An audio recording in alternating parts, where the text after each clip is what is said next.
నమస్కారం. ఆధ్యాత్మిక మార్గదర్శనం శుభప్రదం కార్యక్రమానికి స్వాగతం.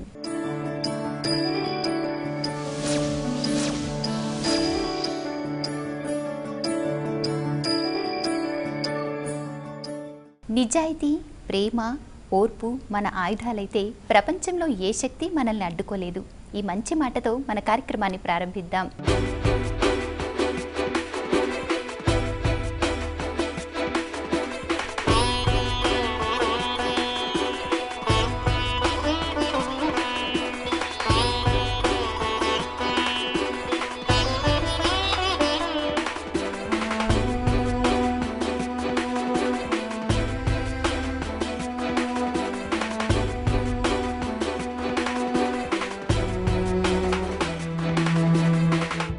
శుక్రవారం రోజు ఏ దేవతను స్మరించాలి, ఎలా నడుచుకోవాలి, ద్వాదశ రాశుల ఫలితాలు ఎలా ఉన్నాయి, ఇలా ఎన్నో విషయాల్ని మనకు తెలియజేసేందుకు మనతో పాటు ఉన్నారు ప్రముఖ ఆధ్యాత్మికవేత్త శ్రీ అన్నదానం చిదంబర శాస్త్రి గారు, ప్రముఖ జ్యోతిష్య పండితులు శ్రీ రాయప్రోలు మల్లికార్జున శర్మ గారు. వారిని అడిగి ఎన్నో విషయాలను తెలుసుకుందాం.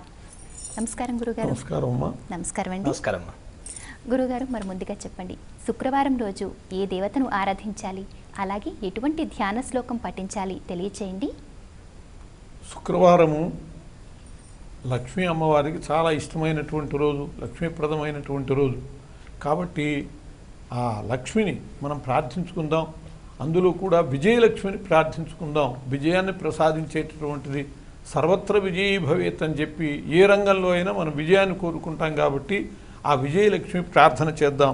జయ కమలాసని సద్గతిదాయిని జ్ఞాన వికాసిని గానమయే అనుదినమర్చిత కుంకుమధూసర భూషిత వాసిత వాజ్యనుతే కనకధరాస్తుతి వైభవ వందిత శంకర దేశిక మాన్యపదే జయ జయ హే మధుసూదన కామిని జయలక్ష్మి సదా పాలయమాం అని చెప్పి ఆ విజయలక్ష్మిని ప్రార్థించి విజయాన్ని పొందుదాం. తప్పకుండా అండి. విజయాలు అందరికీ అందాలని మనస్ఫూర్తిగా కోరుకుందాం.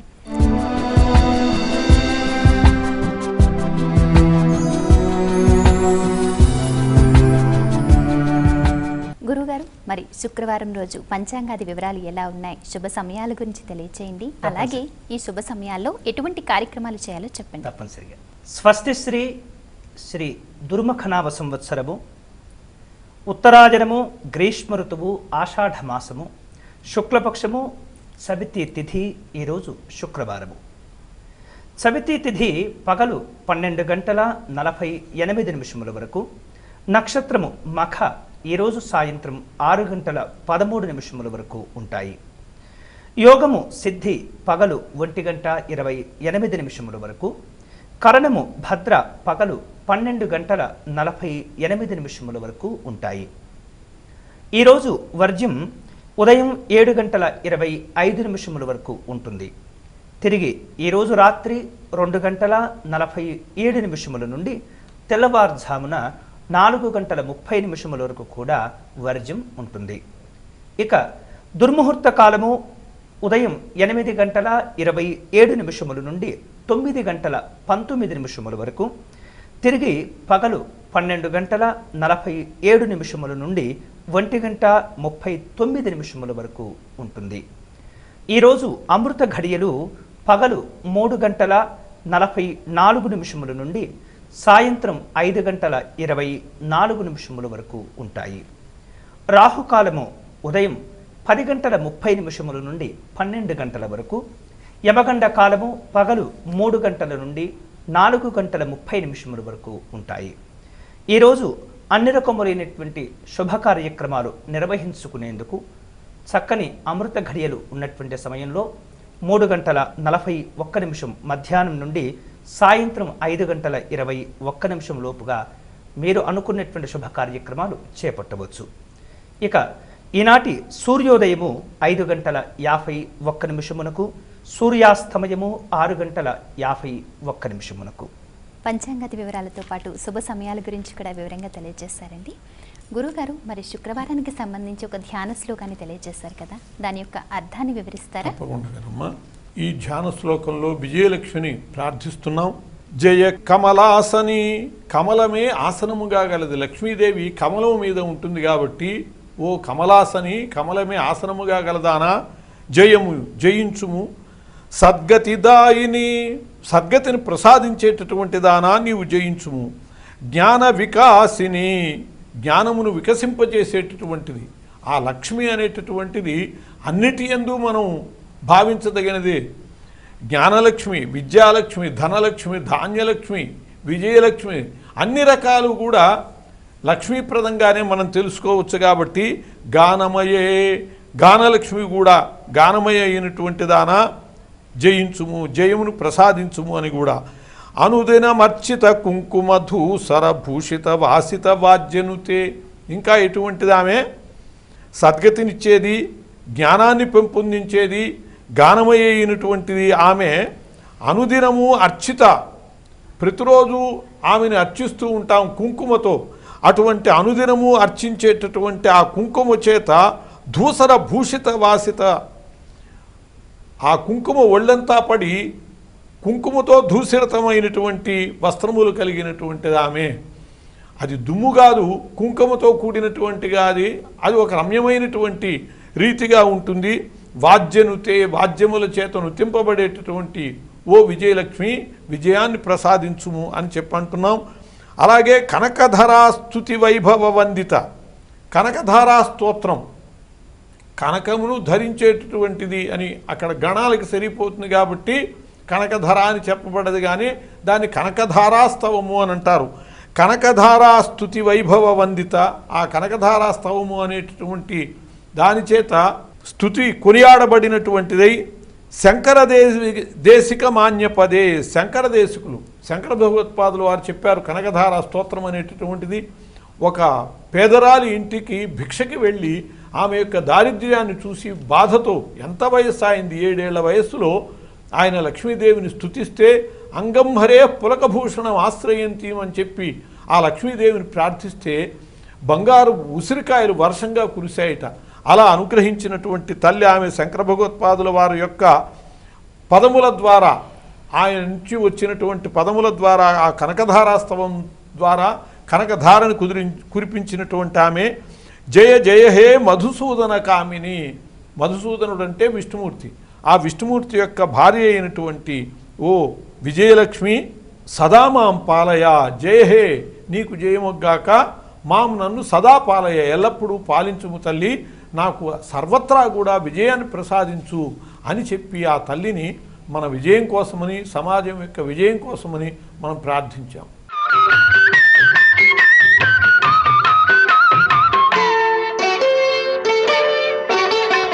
గురువు గారు, మరి శుక్రవారం రోజు గోచార రీత్యా ద్వాదశ రాశుల ఫలితాలు ఎలా ఉన్నాయో తెలియచేయండి. తప్పనిసరిగా.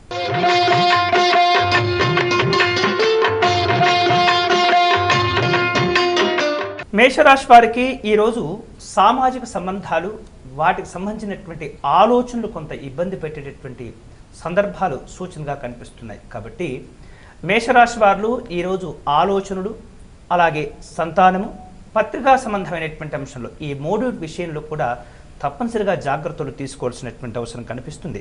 ఇక వృత్తి, ఉద్యోగ సంబంధమైనటువంటి అంశంలో మీకున్నటువంటి నైపుణ్యం, మీకున్నటువంటి తెలివితేటలు సరైనటువంటి సమయంలో ఉపయోగించేటటువంటి ప్రయత్నం చేయాలి. అంతేకాకుండా ఈనాటి రోజున మేషరాశి వారికి శ్రమ, ఒత్తిడి, మానసికమైనటువంటి ఆందోళన కూడా ఉండేటటువంటి సూచన ఉన్నందున చక్కగా శివాలయాన్ని దర్శనం చేసుకుని స్వామివారికి పూజాధికారులు నిర్వహించుకునేటటువంటి ప్రయత్నం చేయండి.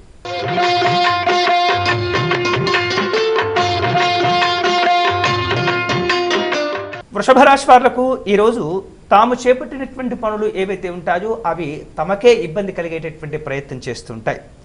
మీకున్నటువంటి సంతానం చక్కనైనటువంటి శుభ ఫలితాలను ఇవ్వగలుగుతూ ఉంటుంది. వారికి ఉన్నటువంటి పేరు ప్రఖ్యాతులు మీకు ఆనందాన్ని కలిగిస్తూ ఉంటాయి. అంతేకాకుండా మంచి మంచి కళలపైన, సంగీత సాహిత్య సంబంధమైనటువంటి అంశములపైన మీకు ఆసక్తి కూడా ఏర్పడుతూ ఉంటుంది. పోటీల్లో శ్రమ ఉంటుంది. శత్రు, రుణ, రోగ సంబంధమైనటువంటి ఇబ్బందులు ఏవైతే ఉంటాయో వాటిని అధిగమించుకోగలుగుతారు.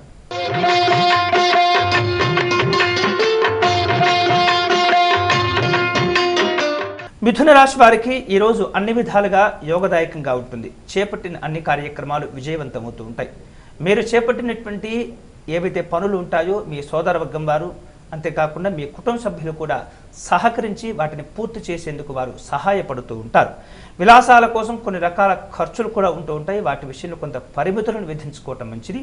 స్నేహితులు, బంధువులను కలుసుకుంటారు, విందు కార్యక్రమాల్లో పాల్గొంటారు.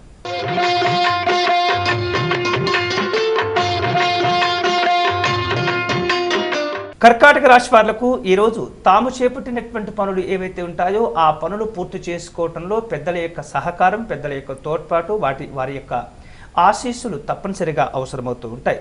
అంతేకాకుండా మీరు చేపట్టినటువంటి పనులు స్త్రీ వర్గం వారు సహకరించడం వలన మరింతగా ఉన్నతంగా అతి శీఘ్రంగా పూర్తి అయ్యేటటువంటి అవకాశాలు కూడా ఉన్నాయి. ప్రయాణాల విషయాల్లో తప్పనిసరిగా జాగ్రత్తగా ఆలోచనలు చేసి నిర్ణయాలు తీసుకోవటం మంచిది. సంప్రదింపుల్లో మంచి మంచి అవకాశాలు లభిస్తాయి.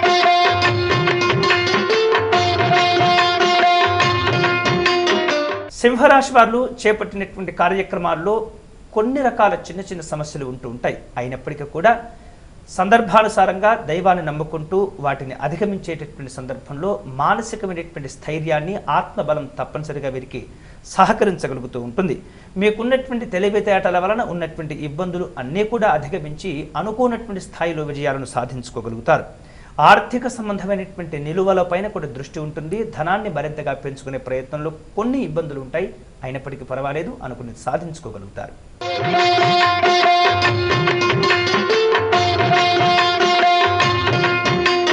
కన్యారాశి వాళ్లకు ఈరోజు వేరువేరు రకాల ఆలోచనలు కలుగుతూ ఉంటాయి. ఈ ఆలోచనలు ఊహలను దాటిపోతూ ఉంటాయి. అంటే స్థాయిని మించినటువంటి ఆలోచనలు చేస్తూ ఉంటారు. దయచేసి మీ శక్తికి మించినటువంటి ఆలోచనలు అంత మంచి ఫలితములు ఇవ్వకుండా ఉంటుంటాయి. కాబట్టి జాగ్రత్తలు తీసుకోవాలి. అనుకున్నటువంటి లాభ నష్టాలు కూడా ఉంటుంటాయి. గొప్పలకు పోతూ ఉంటారు, దాచుకున్నటువంటి ధనాన్ని ఖర్చు చేస్తూ ఉంటారు, ఇతరుల వలన ఇబ్బందులు ఏర్పడుతుంటాయి. కాబట్టి ప్రతి విషయంలో కూడా తప్పనిసరిగా జాగ్రత్తలు చేసి ఆలోచనలు చేసిన తర్వాతనే మంచి చెడుల గురించి ఒక స్థిరమైనటువంటి నిర్ణయానికి వచ్చిన తర్వాతనే కార్యక్రమాలు చేపట్టడం మంచిది ఈనాటి కన్యారాశి వారికి.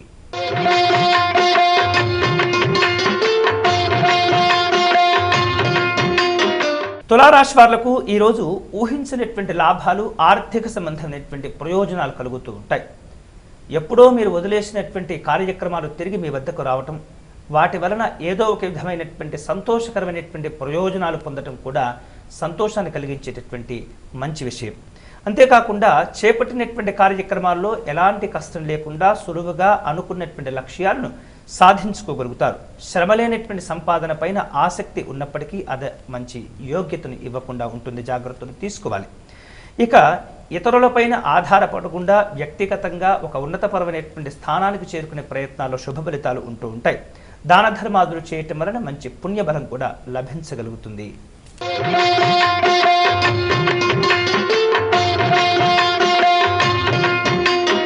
వృశ్చిక రాశి వాళ్లకు ఈరోజు పెట్టుబడులు, వ్యాపార సంబంధమైనటువంటి అంశంలో చక్కని దృక్పథం ఏర్పడుతూ ఉంటుంది. అనుకున్నటువంటి పనులు సకాలంలో పూర్తి చేసుకోగలుగుతారు.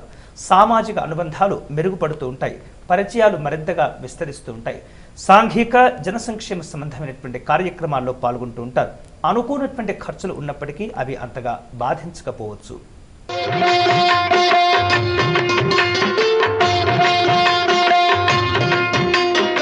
ధనుస్సు రాశి వాళ్లకు ఈరోజు వృత్తి, ఉద్యోగాదుల్లో కొంత శ్రమతో కూడుకున్నటువంటి ఒత్తిడి ఏర్పడుతూ ఉంటుంది. ఎలాంటి పనిలో అయినా సరే జాగ్రత్తగా ఆలోచనలు చేసి నిర్ణయాలు తీసుకొని ముందుకు వెళ్ళటం మంచిది. పెద్దల యొక్క ఆశీర్వాదం చక్కగా మీకు ఉపయోగపడుతూ ఉంటుంది. శత్రు సంబంధమైనటువంటి, రుణ సంబంధమైనటువంటి బాధలు పెరుగుతూ ఉంటాయి. కష్టపడి విజయాన్ని సాధించుకోగలుగుతారు. ప్రయోజనాలు ఆశిస్తూ ఉంటారు.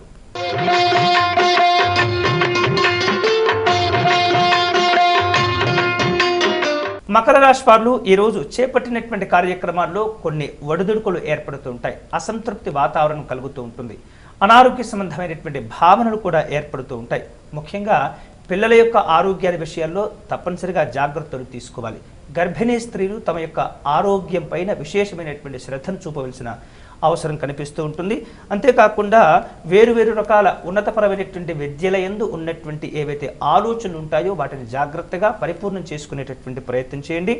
శివాలయానికి వెళ్ళటం, గణపతిని స్మరణ చేసుకోవటం, శివాలయంలో స్వామివారికి అభిషేకం చేసుకోవటం, అటుపక్కన ఉన్నటువంటి అమ్మవారు, ఇటుపక్కన ఉన్నటువంటి గణపతిని కూడా చక్కగా పూజించి నమస్కారం చేసుకునేటటువంటి ప్రయత్నం చేయండి. విశేషంగా గరికను ఈరోజు గణపతికి సమర్పించడం, శివాలయంలో స్వామివారికి అవసరమైనటువంటి పూజాధికారులు జరిపించుకోవటం వలన ఈ రకమైనటువంటి అనారోగ్య భావన తొలగటం, ఉన్నటువంటి కార్యక్రమాల్లో విఘ్నాలు తొలగించుకునేటటువంటి అవకాశం ఏర్పడుతుంది మకర రాశి వారికి.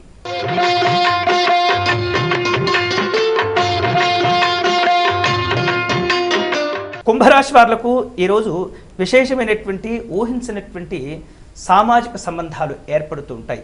ఈ సామాజిక సంబంధాల వలన చక్కని గౌరవ మర్యాదలు, కీర్తి ప్రతిష్టలు ఆనందాన్ని కలుగచేస్తూ ఉంటాయి.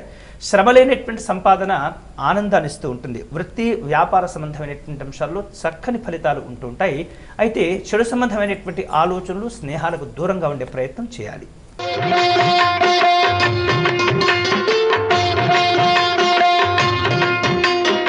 మీనరాశి వారులకు ఈరోజు భాగస్వామ్య సహకారం ఏదైతే ఉంటుందో ఈ సహకారాన్ని కొంత మీరు ప్రయత్నం చేస్తే కానీ పొందలేనటువంటి పరిస్థితి కనిపిస్తుంది. అంతేకాకుండా ఉన్నటువంటి పరిచయాలు తృప్తిని ఇప్పించినప్పటికీ ఇంకా ఏదో సాధించాలి, ఇంకా ఏదో ప్రయోజనాలు పొందాలన్న ఆలోచన, తపన ఈరోజు కొంత కనిపిస్తూ ఉంటుంది. ప్రయాణాల్లో ఆనందప్రదమైనటువంటి ఫలితాలు ఉంటూ ఉంటాయి. పోటీతత్వంతో కూడుకున్నటువంటి వ్యాపార సంబంధమైనటువంటి అంశాల్లో లక్ష్యాలను సాధించుకోగలుగుతారు. ఆకస్మికమైనటువంటి చిన్న చిన్న నష్టములు, ఇబ్బందులు కనిపిస్తున్నాయి. ఆ విషయంలో కొంత ఒత్తిడికి గురి అవ్వకుండా నిదానంగా ఆలోచిస్తూ పనులను పూర్తి చేసే ప్రయత్నం చేయండి. ద్వాదశ రాశుల ఫలితాల గురించి సవివరంగా తెలియజేస్తారు గురుగారు. మరి శుక్రవారం యొక్క ప్రాముఖ్యత గురించి తెలియజేయండి. అలాగే మరి ఈరోజు పాటించవలసిన నియమాలు ఏమైనా ఉన్నాయా, వివరిస్తారా? అలాగేనమ్మా. ఈరోజు శుక్రవారము లక్ష్మికి ప్రీతికరము అని చెప్పి అంటున్నాం. ఏమిటి శుక్రవారానికి లక్ష్మికి సంబంధము అనేది ముందు తెలుసుకోవాలంటే, ఈ శుక్రవారాన్ని భృగువారము అంటారు. లక్ష్మీదేవి భృగు మహర్షి యొక్క కుమార్తె. భృగు మహర్షికి ఖ్యాతి అనేటటువంటి ఆమెకి 2 సోదరులతో పాటు లక్ష్మీదేవి పుట్టింది. ఆడు పుట్టువు పుట్టింటి కాసపడును అని ఆడవాళ్ళకి పుట్టింటి విషయమునందు చాలా ఆసక్తి ఉంటుందిట. అలా తన తండ్రికి సంబంధించినటువంటి వారము కాబట్టి శుక్రవారము ఆ తల్లికి చాలా ఇష్టమైంది. లక్ష్మీదేవికి శుక్రవారం ఆ విధంగా ఇష్టం అయింది. అటువంటి శుక్రవారం నాడు లక్ష్మీ స్వరూపిణులైనటువంటి స్త్రీలందరూ కూడా, పురుషులు చేయాలి, ముఖ్యంగా స్త్రీలు చక్కగా లక్ష్మీ పూజ చేసుకుంటే ఆ ఇంటి కుటుంబ సభ్యులు అందరికీ కూడా అది లక్ష్మీప్రదం అవుతుంది. ఆడవాళ్ళు చేసేటటువంటి పూజ పురుషులందరూ కూడా భక్తి తత్పరతతో ఉండరు. కొందరు అసలు దైవ వ్యతిరేకులు కూడా ఉంటూ ఉంటారు. అయినా వాళ్ళకి కలిసి వస్తూ ఉంటుంది. దానికి కారణం ఏమిటంటే వాళ్ళ భార్యలు ఇంట్లో ఈ శుక్రవారాలు లక్ష్మీదేవిని బాగా పూజిస్తూ ఉంటారు. కాబట్టి వాళ్ళ ప్రభావము భర్తల మీద కూడా ఉపయోగకరంగా పడుతూ ఉంటుంది. కాబట్టి శుక్రవారం నాడు ఆ తల్లిని చక్కగా సేవించుకోవాలి. తలంటు స్నానం చేసి, స్త్రీలకి నిత్య శిరస్నానం విధి కాదు. పురుషులకి స్నానం అంటే శిరస్నానమే. ఆడవాళ్ళకి ప్రతిరోజు శిరస్నానం అక్కర్లేదు. నూనె రాసుకుంటేనే వాళ్ళకి శిరస్నానంతో సమానం. శుక్రవారం నాడు విశేషంగా పూజ చేసేటటువంటి రోజున చక్కగా శిరస్నానం చేసి మంచి వస్త్రములు ధరించి ఆ లక్ష్మీదేవికి విగ్రహ రూపంలో కానీ యంత్ర రూపంలో కానీ, శ్రీచక్రం కూడా లక్ష్మీ స్వరూపిణే కాబట్టి ఆమెకి పూజ చేయటం, కుంకుమతో, ఆమె ధ్యానంలో మనం చెప్పుకున్నట్లుగా కుంకుమతో, ఆమెకి ఇష్టమైనటువంటి ద్రవ్యం కుంకుమ కాబట్టి కుంకుమతో చక్కగా ప్రకృత్యై నమః, వికృత్యై నమః, విద్యాయ నమః అని చెప్పి ఆమెకు అష్టోత్తర శతనామావళితో కానీ, ఇంకా విశేషంగా చేయదలుచుకుంటే సహస్రనామావళితో కానీ ఆమెకు పూజ చేయటము, అది కూడా శ్రీ సూక్త విధానంతో, పురుష దేవతలకి పుందేవతలకి పురుష సూక్త విధానంతో పూజ నిర్వహించటము, షోడశోపచార పూజ. అట్లాగే స్త్రీమూర్తులకి శ్రీ సూక్త విధానంతో హిరణ్యవర్ణాం హరిణీం సువర్ణరజశ్రియాం అంటూ మనం ఆ శ్రీ సూక్తంతో చక్కగా ఆమెకు పూజ చేయటం అనేటటువంటిది శుక్రవారం నాడు నిర్వహించవలసినటువంటిది. ఈ శుక్రవారం నాడు ఇలా లక్ష్మిని పూజించాలి అనేటటువంటి విషయం మనకి గార్గ్యుడు సనత్కుమార సంవాదంలో మనకి స్పష్టంగా విష్ణు పురాణంలో కనపడుతుంది. గార్గ్యుడు అడుగుతాడు, అయ్యా ఇహపర సాధకమైనటువంటి పూజ ఏదైనా చెప్పండి, ఇహంలోనూ పరంలో కూడా సమస్తమును సమకూర్చేది ఏదో చెప్పండి అని అంటే, అప్పుడు సనత్కుమారుడు చెప్తాడు, లక్ష్మీదేవి పూజ కనుక నిర్వహించేటట్లయితే ఇహము పరము కూడా స్వర్గలక్ష్మి అంటారు. పరము కూడా లక్ష్మి, మోక్ష లక్ష్మి అని సమస్తము లక్ష్మీ స్వరూపంగానే చెప్పుకుంటాం. కాబట్టి ఇహంలో ఆ లక్ష్మి ధన రూపంలో, అట్లాగే పరంలో ముక్తి రూపంలో, స్వర్గ రూపంలో కూడా ఆమె అనుగ్రహం చేకూరుస్తుంది అని చెప్పి సనత్కుమారుడు చెప్పడం జరిగింది. అటువంటి లక్ష్మీదేవిని మనం ఎలా పూజించాలి? కొందరు సందేహం వస్తూ ఉంటుంది. నిలబడ్డ లక్ష్మిని పూజించాలా, కూర్చున్న లక్ష్మిని పూజించాలా, విగ్రహాన్న పటాన్న, ఇవి అసలు ఇన్ని అక్కరలేదు. ఈయం సాక్షాన్ మహాలక్ష్మి అని పద్మపురాణంలో వ్యాసభగవానుల వారు తులసి చెట్టుని లక్ష్మీ స్వరూపునిగా అని చెప్పారు. ఒకప్పుడు సరస్వతి, పార్వతి, లక్ష్మి, గాయత్రి వీళ్ళు అందరూ కూడా ఉన్నటువంటి సమయంలో కోపం వచ్చి సరస్వతి శపించింది వృక్షము కమ్మని చెప్పి లక్ష్మీదేవిని. భూదేవి భూలోకంలో వృక్షానివి కమ్మన్నది. ఆ విధంగా లక్ష్మీదేవి తులసి చెట్టుగా ఉద్భవించింది. కాబట్టి నిత్యము తులసికి పూజ చేసుకుంటే ఆ తులసి పూజ కూడా ముఖ్యంగా ఆడవాళ్ళకే విధింపబడ్డది. అట్లా తులసి పూజ ద్వారా సాక్షాత్తు ఆ లక్ష్మీ పూజ చేసుకున్నటువంటి వాళ్ళం అవుతాం. శుక్రవారం నాడే కాదు, రోజు తులసి పూజ చేయాలి. శుక్రవారం నాడు విశేషంగా ఆ లక్ష్మీప్రదమైనటువంటి లక్ష్మీ విగ్రహాలకు, యంత్రాలకు, తులసికు చక్కగా పరిపూర్ణమైనటువంటి పూజా కార్యక్రమాన్ని నిర్వహించుకుంటే లక్ష్మీ కటాక్షాన్ని పొంది సుఖశాంతులతో వర్ధిల్లుతాం. కాబట్టి ఈ శుక్రవారాన్ని అలా సద్వినియోగం చేసుకుందాం. లక్ష్మీ పూజ ద్వారా లక్ష్మీ కటాక్షాన్ని పొందుదాం. గురువుగారు, మరి గోచారం సరిలేని వారికి ఏమైనా పరిహారాలు ఉన్నాయో తెలియచేయండి. ఈరోజు చక్కగా ఎవరికైతే గోచారాదుల విషయంలో కొంతమందికి కొన్ని రాశుల వారికి మనం బాలేదని చెప్పుకున్నాం కాబట్టి వారందరూ కూడా గణపతిని స్మరణ చేసుకుంటూ గణపతి యొక్క విశేషమైనటువంటి అర్చనాదులు చేసుకోవటం వలన ఒక విధమైనటువంటి చెడు భావనలు, ఇబ్బందులు, విఘ్నములు అన్ని తొలగించుకునేటటువంటి అవకాశం ఏర్పడుతుంది. కాబట్టి గణపతి ఆలయాన్ని దర్శనం చేసుకునేటటువంటి ప్రయత్నం చేయండి. ఈరోజు కార్యక్రమంలో మరి ఎన్నో రకాల వివరాలు తెలియజేశారు. అంటే శుక్రవారం రోజు ఏ దేవతను ఆరాధించాలి, ధ్యాన శ్లోకం యొక్క అర్థం ఏంటి, ద్వాదశ రాశుల ఫలితాలు ఎలా ఉన్నాయి, చాలా వివరంగా చెప్పారండి. చాలా సంతోషం. ధన్యవాదాలు. శుక్రవారం రోజు ఏ దేవతను ఆరాధించాలి, ఏ ధ్యాన శ్లోకం పఠించాలి, ద్వాదశ రాశుల ఫలితాలు ఎలా ఉన్నాయి, ఇలా ఎన్నో విషయాలను తెలుసుకున్నాం కదా. మన జీవన మార్గంలో మన మార్గాన్ని సుగమం చేసుకునే ఎన్నో విషయాల్ని రేపటి శుభప్రదం కార్యక్రమంలో తెలుసుకుందాం. అంతవరకు సెలవు. నమస్కారం.